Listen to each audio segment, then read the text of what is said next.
Co tak tady vyrábíte? Dobrý den. Tady se peče zapečené cukroví, úžasná dílna. Dílna 3.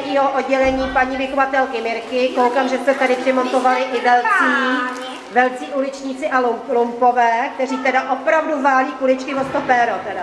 To točíte? Jasně, že to točím. Tady máme další pomocníky, šikulky, kteří se snaží si udělat svoje dobré nepečené cukroví. Tak ať se vám to dobře daří, ať vám to hlavně dobře chutná. Samozřejmě nejdřív je pochválím a potom dělají takovýhle lomeniny. Tak, Petruško, úžasný. Krásný kuličky, výborně. Tak, dobrý.